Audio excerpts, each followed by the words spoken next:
はい、皆さんこんにちは。卓球の物理学チャンネルへようこそ。今回は過去に特許出願されたことのある癖の強い卓球ラケットについて見ていきたいと思います。特許というとなんか凄そうという印象をお持ちの方もいらっしゃるかもしれませんが、特許というのはどんなにぶっ飛んだアイデアでも出願することが可能で、ただそれが認められるかはまた別問題なので、今回の内容はあくまでネタとして捉えていただければと思います。それではやっていきましょう。まずはこちらですね。穴だらけのラケット。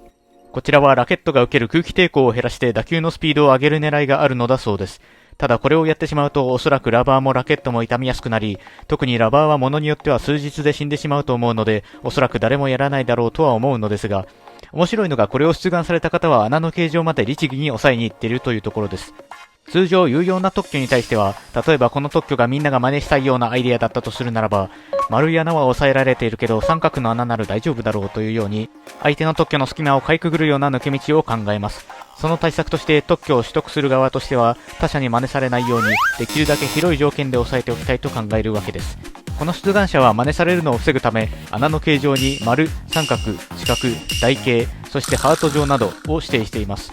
特許自体の発想の癖の強さだけではなく、通気口の形状の中にハート状をねじ込んでくるあたりがこの特許出願のレベルをさらに上げている、そんな感じがいたします。ちなみにこちらの特許は出願はされているものの審査請求はされていない。つまりアイデアとして公表はされたが特許にはなっていないというものです。もう10年以上放置されていることもあり、今後も特許にはならないと思われます。ということでラケットの空気抵抗がどうしても気になるという方がいらっしゃいましたら、ラケットに複数の穴を開けてみてはいかがでしょうか。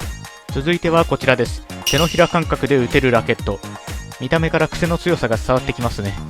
こちらの発明者はラケットのグリップ部分が初心者に馴染みにくく、用具としての一体感に欠けることを問題視してこの発明に至ったのだそうです。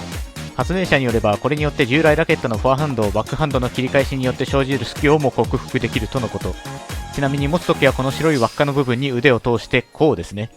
こう持ってこうです。こちらも2021年現在アイデアとして公表されているものの特許にはなっておりません。個人で楽しむ分には自由ですので、切り返しの弱点を克服したと豪語するこちらのラケット、その革新性を体感したいという方は作ってみてはいかがでしょうか。続いてこちらですね。ラケット面に穴を開け、柄の部分をなくしたラケット。こちらは先に持ち方からおさらいしておきましょう。皆さんお察しの通りかと思います。持ち方はこうですね。こう持ってこうです。さて、このラケットの革新的なところは2つあります。1つは長時間練習しても手や腕を痛めないところ。従来の棒状のグリップに比べて握りやすいらしく、負担が軽減され、長期間練習をしても手や腕を痛めることがなくなったとのことです。そしてもう1つは、従来の棒状のグリップはその形状から怪我をする恐れがあったが、それが解消されたという点。このラケットであれば柄の部分でどつくこともできません。昨今の社会問題であるいじめ問題が大幅に改善される可能性があります。これほど社会にインパクトを与える可能性を秘めていながら、やはりこちらもアイデアとしての公表のみにとどまっております。特許にはなっていないということですね。続いてはこちら。グリップ部分がやりすぎ感満載のこちらのラケット。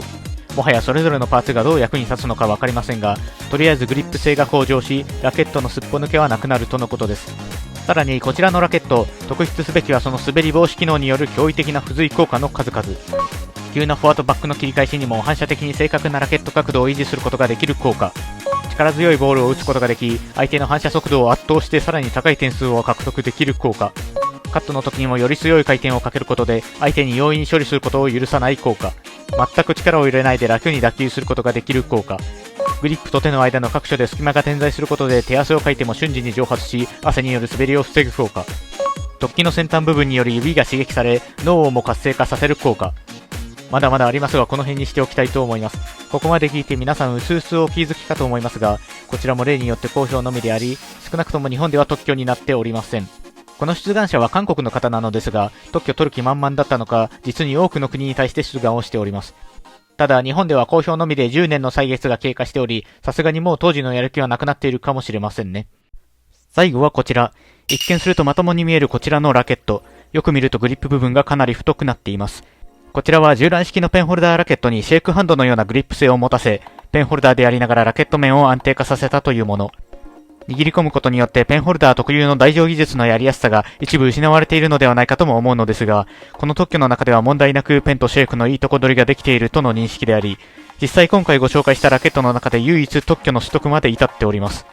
持ち方は従来型のペンホルダーのように人差し指をかませつつ、後ろ側の突起に中指以降の指をかけるというもの。